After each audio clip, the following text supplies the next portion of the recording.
Muchas gracias por invitarme, Laia. Gracias al equipo, a Guillem, a todos. También a Kira, que ya no está y ni ha venido. Pero vendrá. Disculparme, no hablo catalán. No soy perfecta.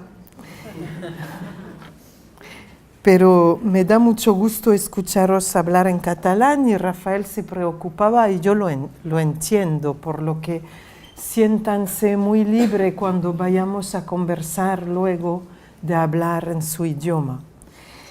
Bueno,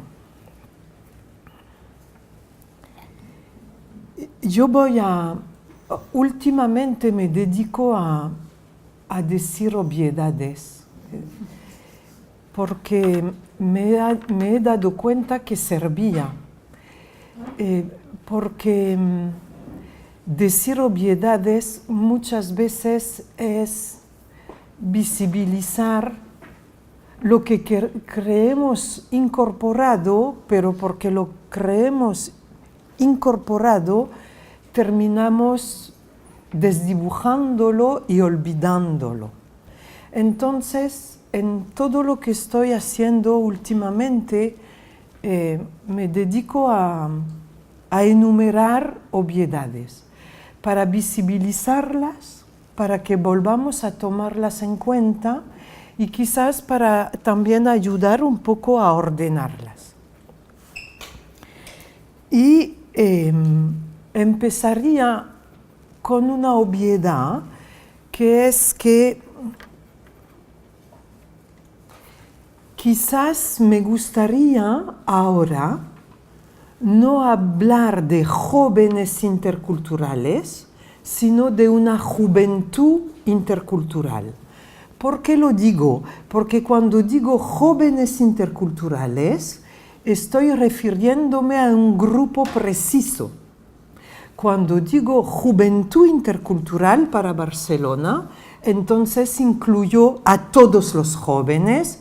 Y estoy deseando, cuando digo esto, que todos los jóvenes hayan nacido aquí o no, tengan padres o no de origen extranjero, lleven en ellos esta capacidad de ir al encuentro del otro. Lo definiré un poco más, esto de ir al encuentro del otro.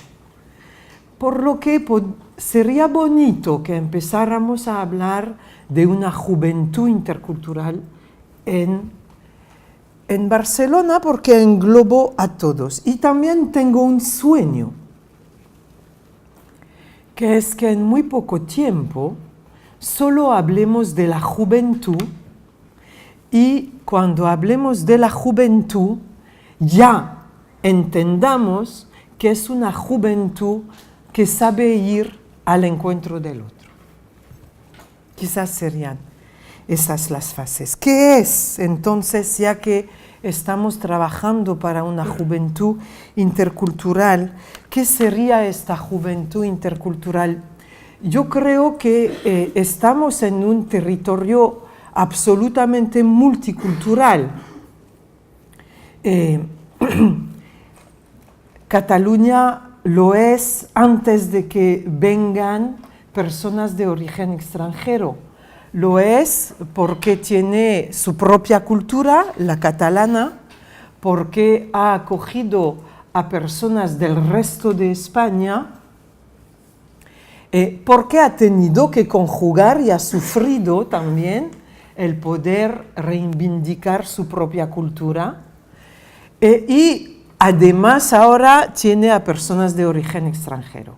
Y creo que deberíamos ya, yo no lo he incorporado y creo que es un fallo, deberíamos ya incorporar la cuestión del paso y el impacto cultural que crea 6 millones de turistas.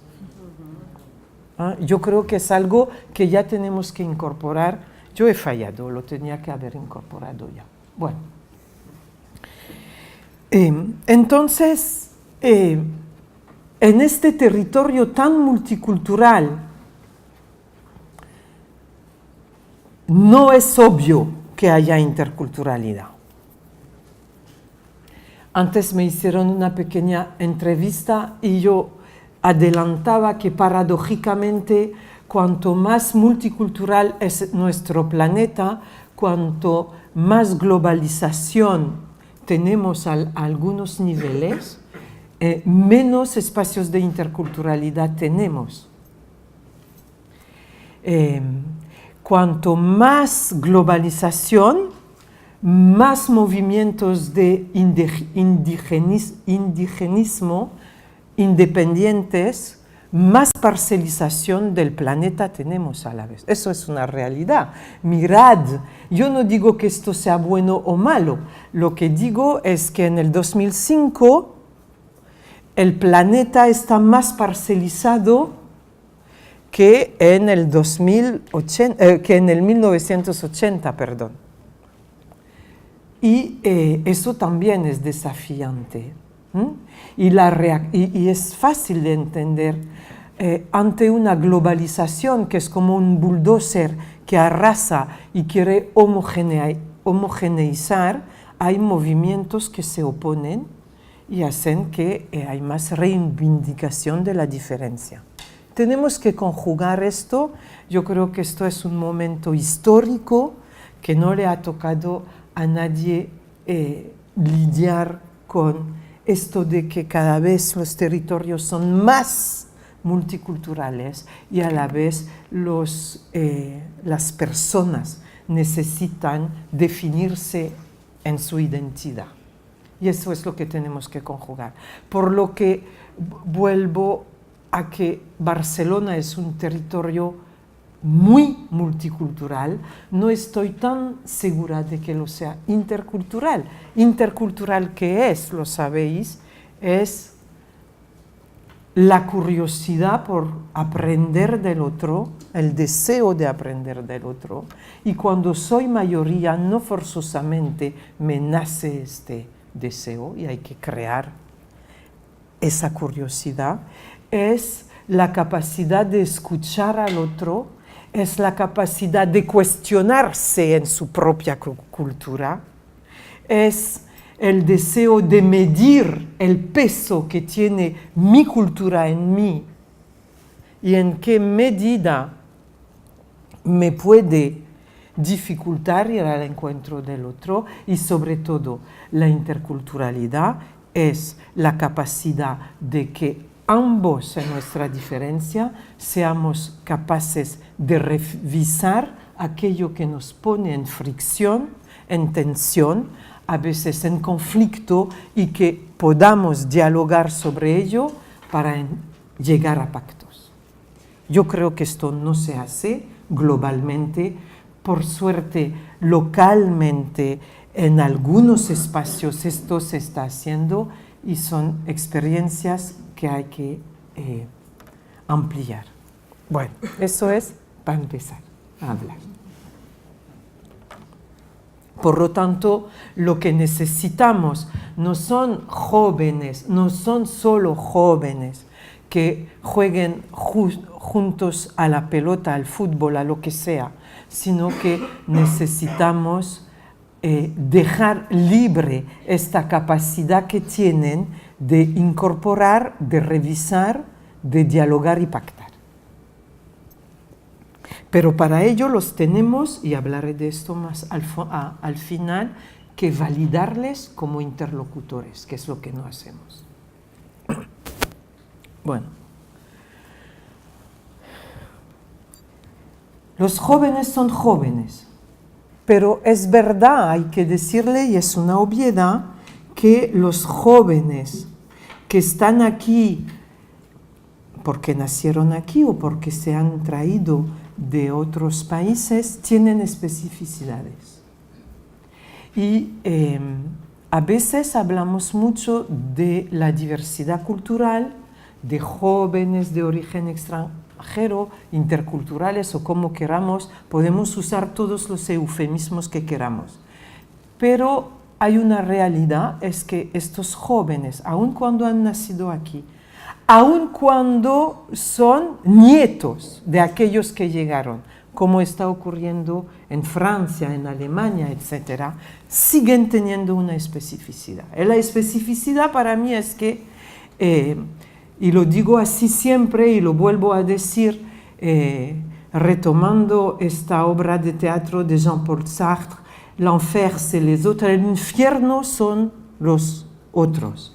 Y para mí, los jóvenes de origen extranjero sufren el infierno que los otros les creamos. Están en un triángulo, que es como el triángulo de las Bermudas, que les puede aspirar y aniquilar.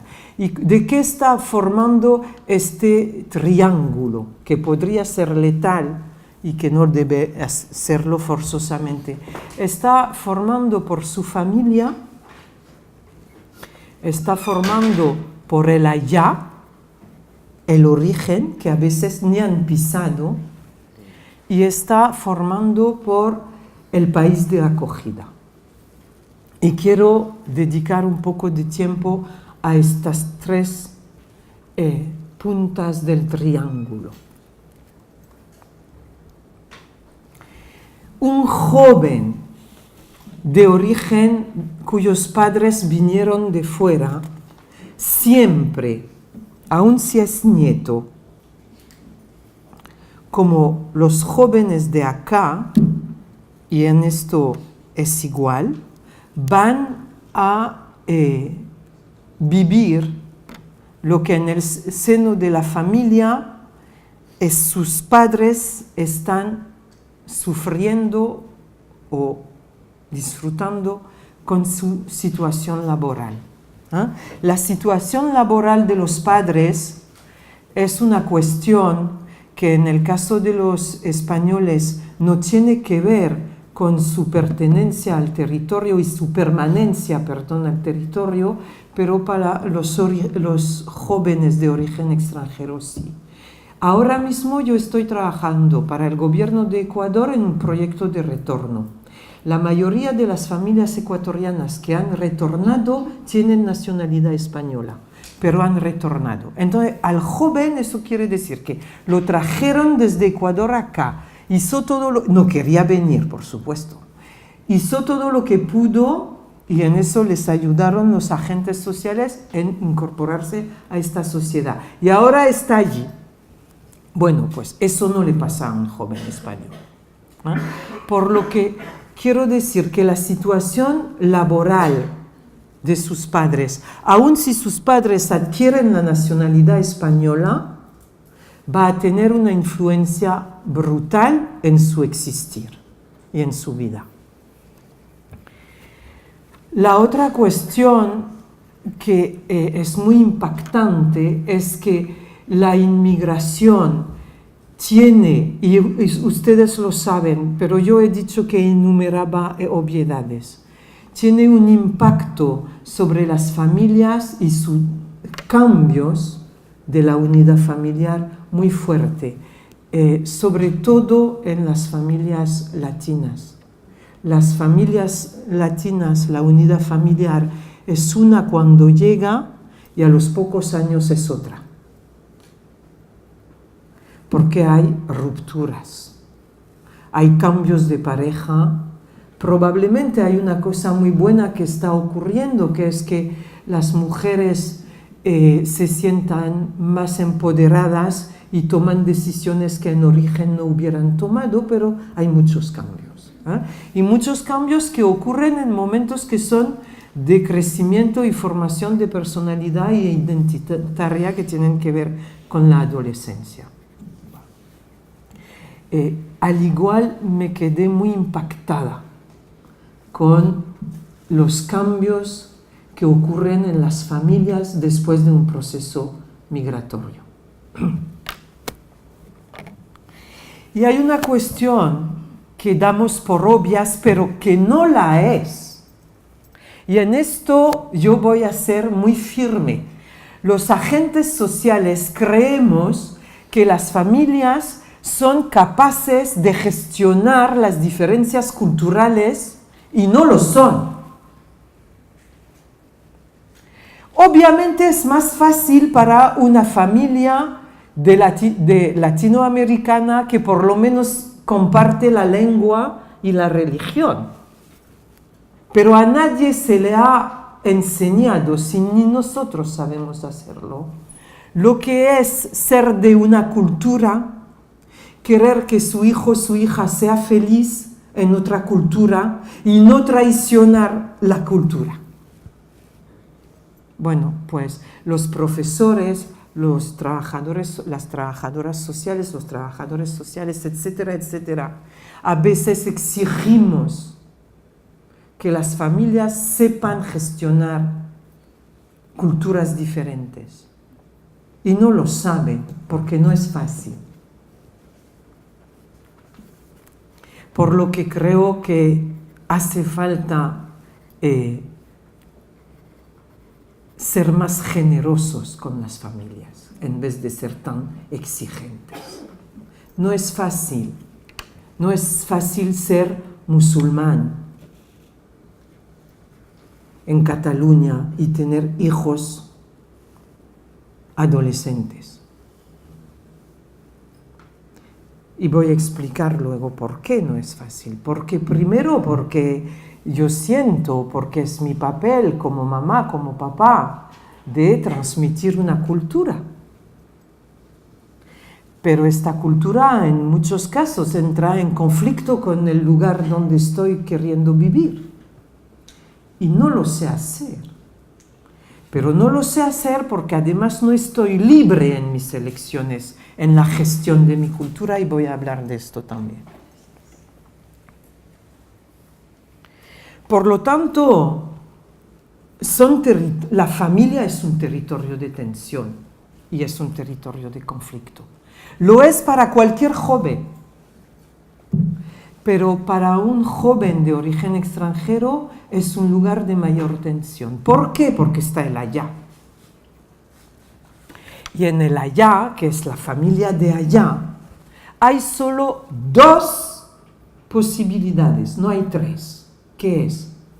O seguimos muy vinculados con la familia de allí, y muy vinculados es seguir mandando remesas, es, por supuesto, mantener el contacto y hacer por ir allí, pero también es sufrir las exigencias que la familia de allí me imponen aquí.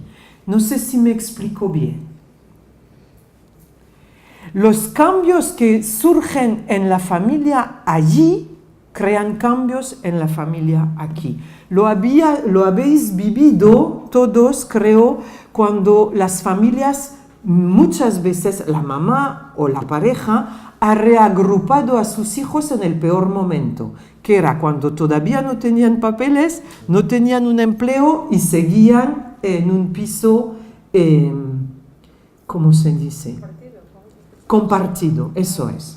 Y tú decías, pero ¿cómo vas a traer a tus hijos? Y te decía, es que mi madre dice que no puede más con ellos. O te decía, es que mi hermana está enferma. O te decía, es que mi hermano, su mujer dice que para qué está cuidando de hijos de otros con lo poco dinero que nos mandan. Entonces, la familia de allí va siempre en sus cambios generar cambios en la familia de acá. Y eso también cuando soy un nieto. Y es algo que aquí no tomamos en cuenta. Y vemos que pasan cosas en la familia y nos parece a veces de poco sentido, pero tiene sentido. Tiene que ver con esto. Decía, hay 2, que es que sigo mandando remesas, que sigo teniendo la relación, etc. La otra es la ruptura.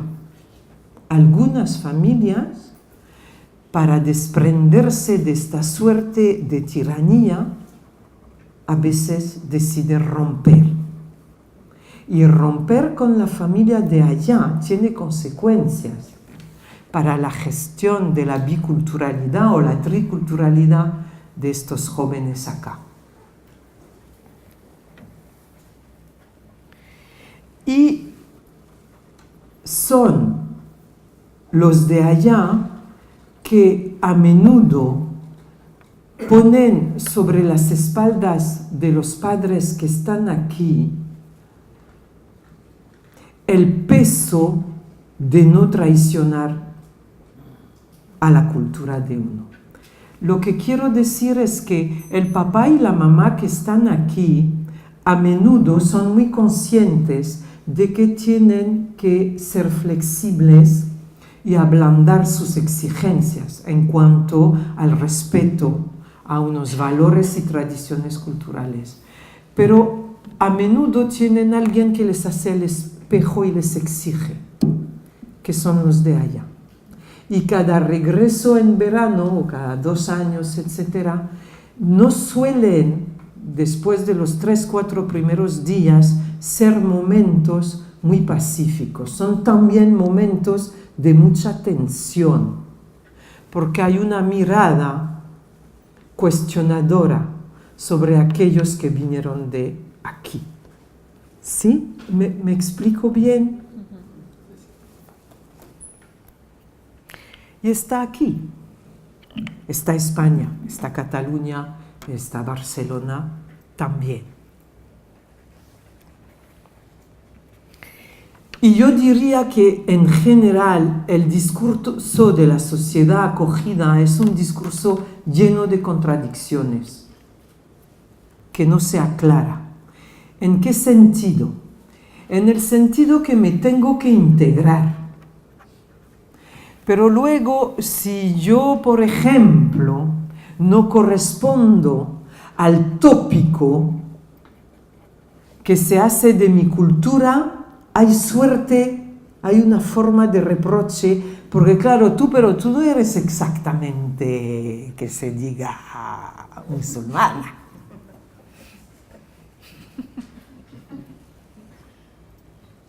Entonces, ¿qué quieres?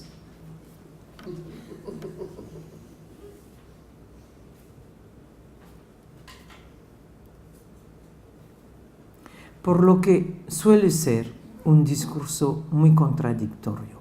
Y es un discurso lleno de contradicciones porque es desde una posición en la que necesito ponerte etiquetas.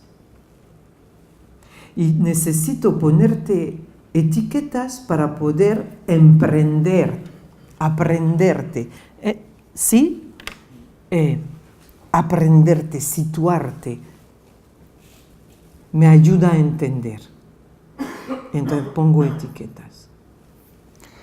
Pero para la conformación identitaria con múltiples pertenencias, lo que menos necesitan los jóvenes es que les pongan etiquetas. De esto hablaré.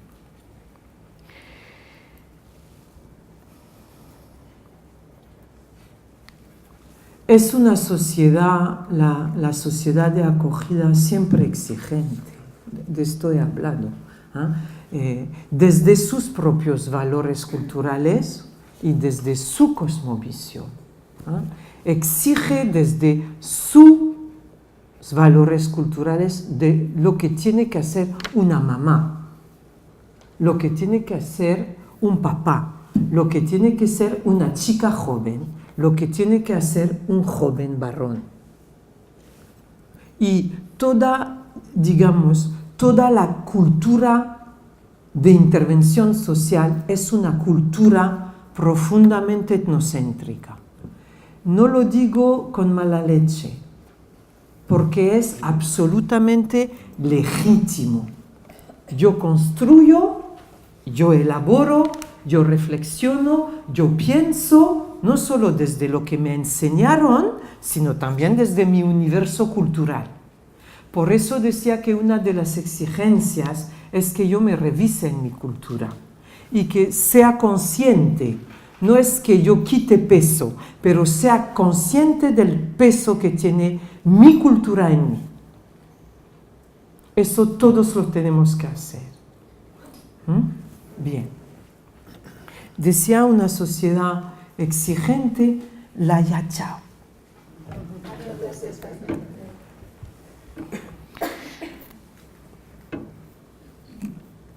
y una cultura, una sociedad que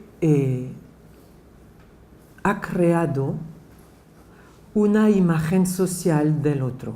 La imagen social del otro está construida por nuestros propios prejuicios, que todos los tenemos, por nuestra propia vivencia personal.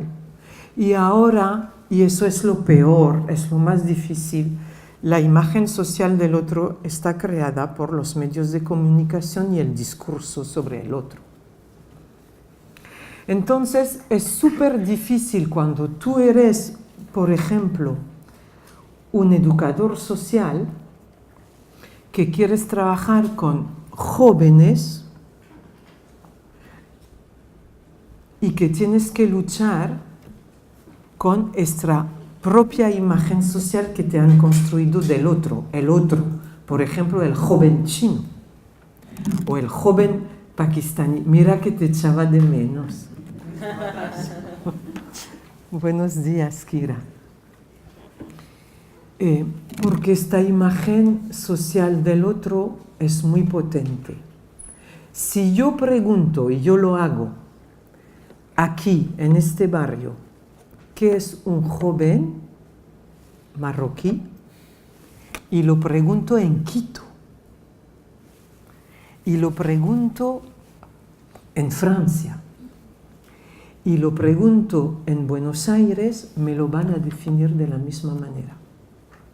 Exactamente. Si yo pregunto aquí, ¿qué es un gay? Si lo pregunto en Quito, si lo pregunto en Francia, y ¿dónde era el otro lugar? En Buenos Aires, me lo van a definir de la misma manera. Lo que quiero decir es que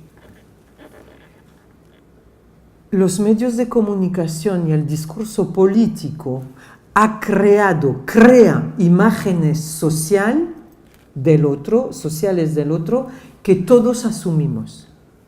Y cuando decimos gay, nos vienen 4 o 5 adjetivos, aquí, allí y allá. Bueno, pues, en el tema de gay es en positivo. En el tema del joven musulmán es todo en negativo. Y luchar contra esto es bien difícil. ¿Me entienden? ¿Me explico bien? Perdón.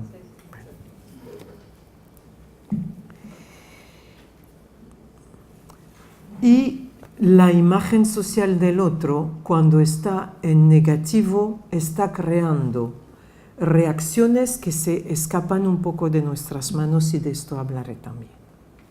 Bien.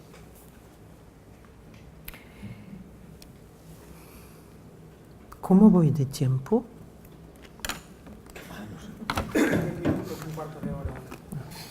Uf.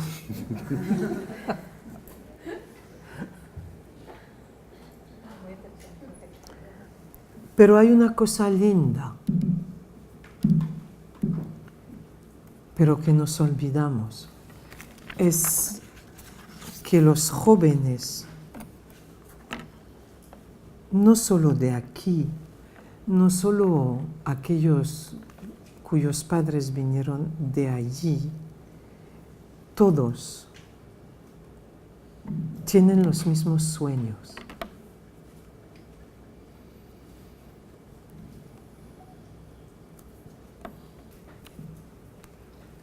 Entonces está esta cuestión del arraigo, de cómo se está aquí cuando es un territorio multicultural y cuando uno ha tenido la oportunidad, que tiene que ser una fortuna, pero que a veces hacemos, y en la mayoría de los casos, hacemos que es una desgracia.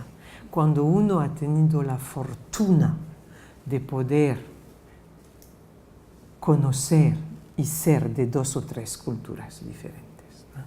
está esta cuestión del arraigo. Yo en la entrevista decía que el arraigo, como lo hemos entendido hasta ahora, me parece una cuestión completamente obsoleta. Porque, mirad, casi 500.000 de españoles jóvenes que no tenían ni idea, ni querían irse de aquí, se han ido. Y hablar y pensar en términos de arraigo a un territorio creo que es obsoleto en un mundo globalizado. Y yo creo que nos permitiría mejor trabajar con la cuestión, y lo voy a decir así porque no lo sé decir de otra manera, de la pertenencia a la manada humana. Hay que trabajar sobre el concepto de la pertenencia a la manada humana. La pertenencia a la manada humana desde múltiples pertenencias.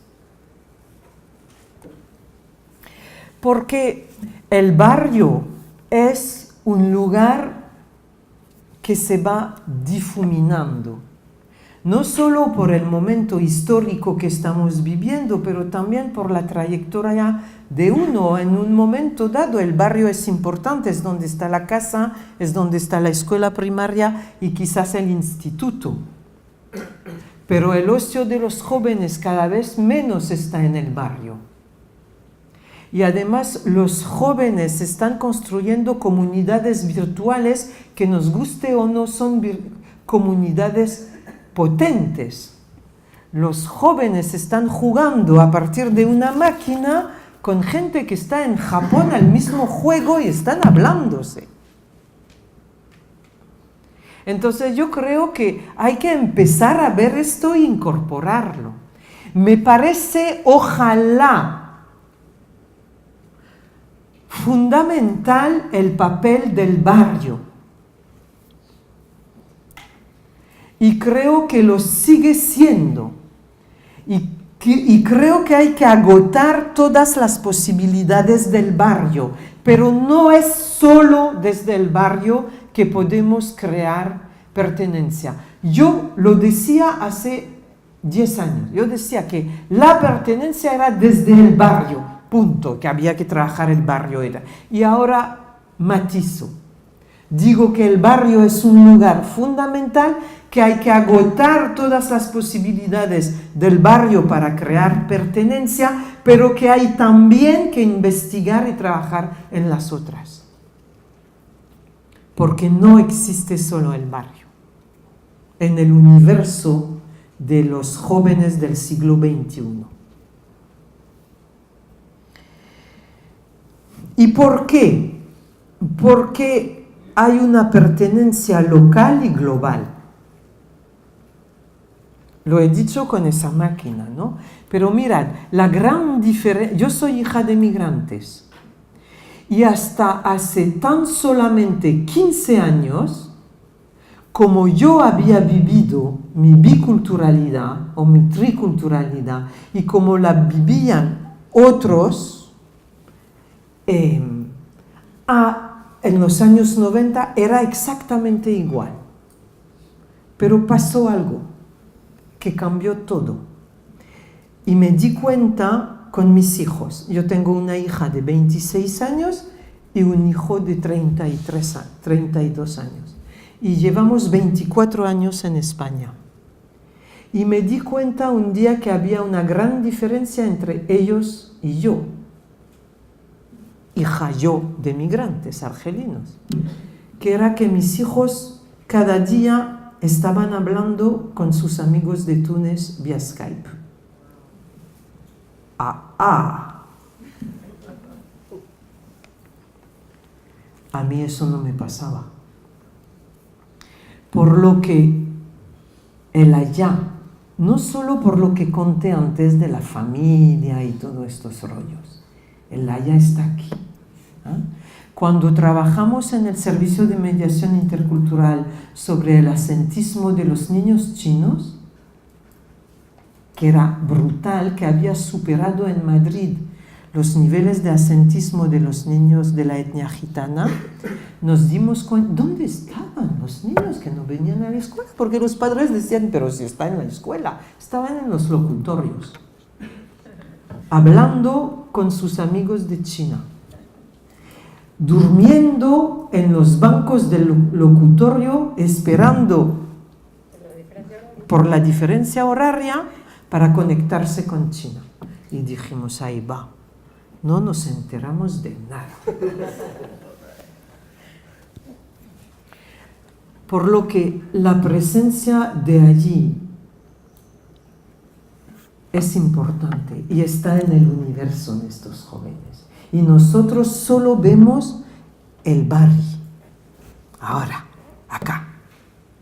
Y eso es una parcela de su universo.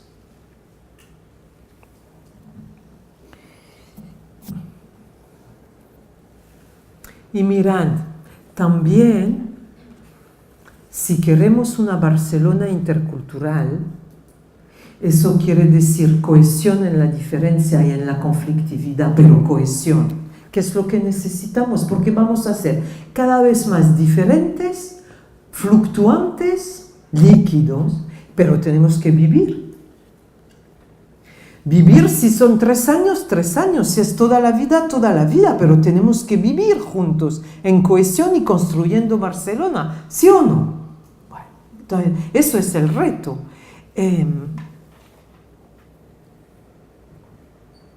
Aún pensando en el mejor concepto de integración, la integración no es suficiente para la cohesión social y la interculturalidad. Mirad, está bien que uno se sienta integrado, se sienta parte de esto, no tenga grandes choques con esto, pero a menudo la integración de uno ha sido el alcance individual de uno. Lo vuelvo a decir con otras palabras. Yo me integré porque yo quise integrarme. ¿Sí? Y esto está muy bien, sobre todo para la vida de uno. Esto está muy bien también para la coexistencia. Pero el día que ocurra algo en Barcelona, el día que haya hostilidad hacia estos chinos, estos pakistaníes, estos ecuatorianos, estos marroquíes, por muy integrado que yo sea, yo voy a reaccionar. Y voy a olvidar mi parte catalana y lo que yo soy, que es mis abuelos, lo que son mis abuelos, lo que son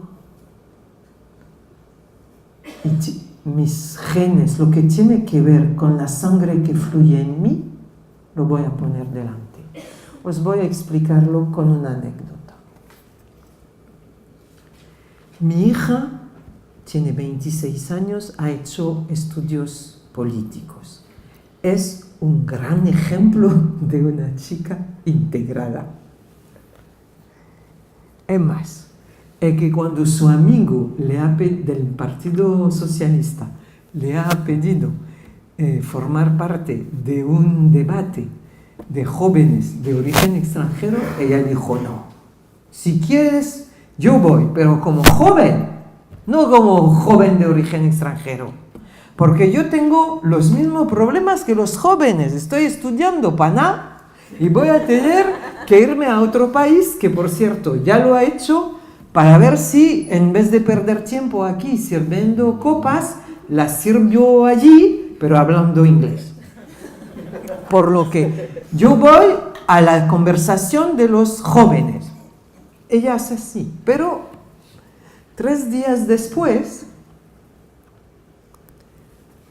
hay un debate en su clase y va en torno al Estado Islámico, ISI, etc. y le salió todo lo árabe musulmán. Y vino hecho una furia.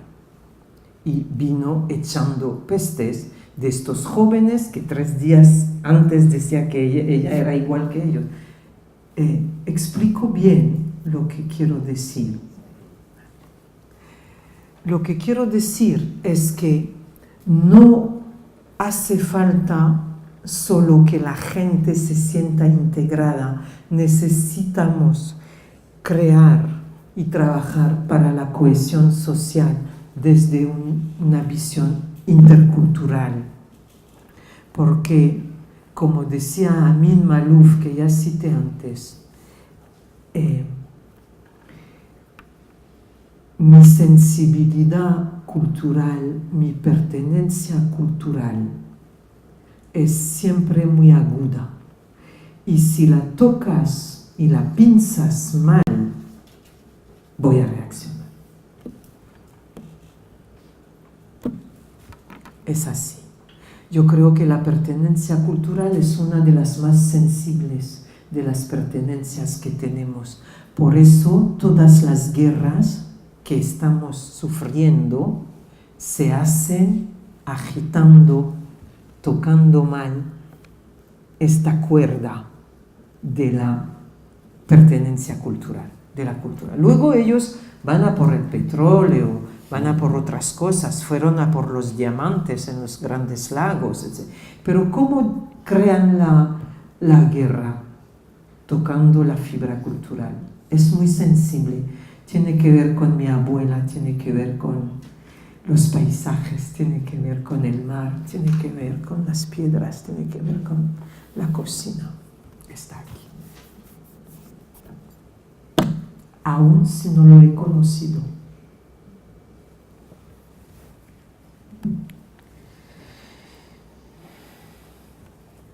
Y la mejor manera de crear cohesión es que yo forme parte de, es la participación.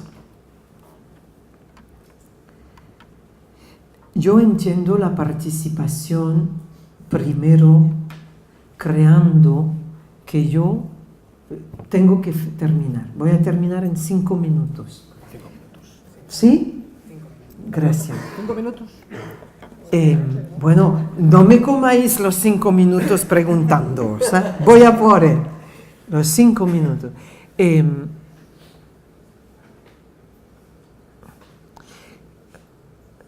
Somos Barcelona si todos nos ocupamos de Barcelona. Nos preocupamos y nos ocupamos. Eso es lo que hay que crear. Eso es que todas las personas que de manera transitoria o permanente están en Barcelona se preocupen y se ocupen de Barcelona. Eso crea Barcelona, eso crea cohesión. Ahora bien, tenemos, y ya nos lo han dicho los jóvenes con la cuestión de la participación política, estamos en un renacer de la participación, que bien, y creo que si estamos en el renacer de la participación es porque se están inventando nuevos canales de participación. Por lo que nuestros programas y proyectos tienen que tener nuevos métodos de participación.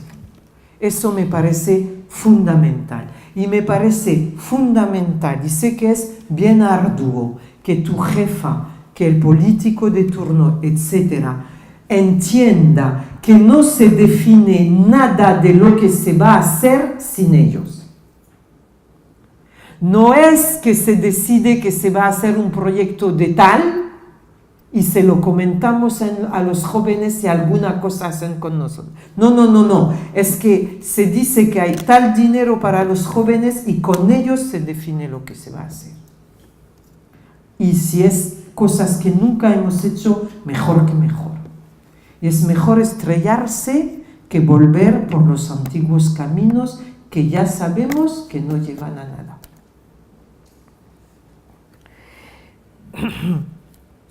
Bien, termino. Y los jóvenes están mucho en la manada para el ocio.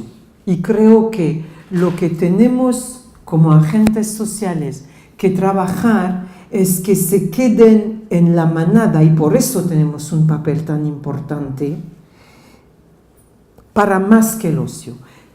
Porque tenemos que estar con ellos en que la manada va a ser la solución para todo. Porque la manada es la solución para todo. Yo de esto estoy convencido. Lo hemos vuelto a entender con la crisis. El neoliberalismo nos hizo creer que porque tenías un buen trabajo podías vivir sin la manada. Tenías tu casa, tu coche, tu vida, tu médico, tu seguro público, privado, y no necesitabas del otro. Con la crisis hemos vuelto a entender que necesitamos siempre de la manada. Bueno, pues los jóvenes viven en manada para el ocio y necesitamos trabajar con ellos y acompañarlos y crear espacios para la manada más allá del ocio, para crecer formativamente, para crecer como jóvenes, para buscar trabajo como manada, para inventar trabajo como manada, para exigir espacios como manada, etcétera, etcétera. No solo para tener algunas actividades de ocio como manada. Creo que el punto está allí, porque esto lo hemos perdido. Voy a terminar, Guillem, dos cosas. Como agentes sociales y culturas, he dicho y lo vuelvo a decir, que revisar el peso de nuestra propia cultura en nosotros, porque a veces, y es legítimo, es normal, pero a veces tenemos intervenciones dañinas en cuanto a la cultura del otro. Quiero decir que a veces como agentes sociales decimos y hacemos cosas que crean tensiones enormes en este joven y a veces le llevan a tomar decisiones que le meten en pleno conflicto con su familia. Y luego está solo, claro.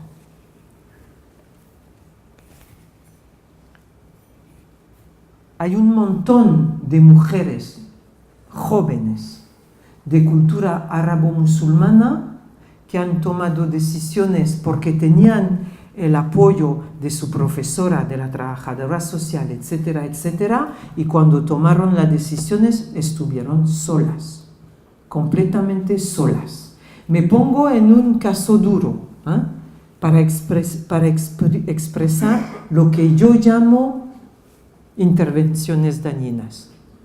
Tenemos que pensar lo que decimos y lo que hacemos para que estos jóvenes, si toman sus decisiones, las tomen con todas las consecuencias, seguros, y que no se queden en el espacio del vacío luego.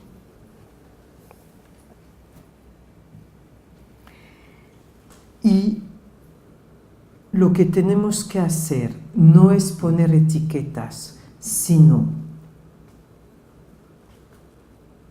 acompañar, apoyar, disfrutar, exacerbar las múltiples pertenencias que albergan estos jóvenes. Nuestro encuentro humano solo se puede hacer desde la multiplicidad de pertenencias. ¿Qué quiero decir? Que quizás contigo tenga poco que ver, así, por la edad, por el género, etc. Pero lo mejor es visibilizar nuestras múltiples pertenencias, porque por algún lado yo me puedo conectar con una de tus pertenencias. Y en un mundo tan diverso y tan líquido, tan veloz, solo vamos a poder conectarnos en la rapidez, a veces en la fugacidad, a veces en la permanencia desde una pertenencia. Y si son 10, qué bien. Lo que quiero decir es que la mirada de uno sobre el otro tiene que ser una mirada muy amplia, una mirada que sea capaz de ayudar a la expresión de todas las pertenencias del otro, no solo uno, no solo la del joven chino, sino todo lo que es.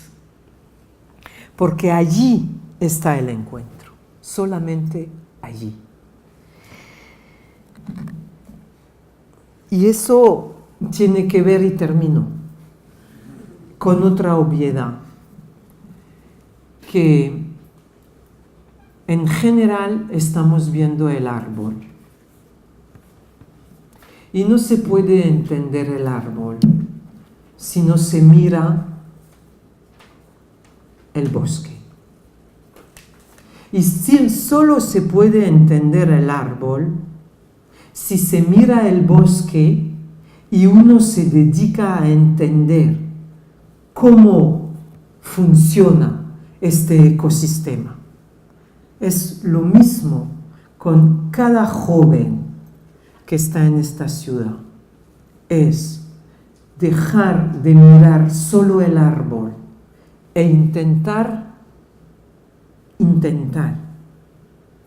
no meterse en su piel, que a veces es difícil, lo podemos hacer, pero por lo menos intentar ver el bosque, ver su globalidad, intentar ver su universo, que es muy grande. Merci.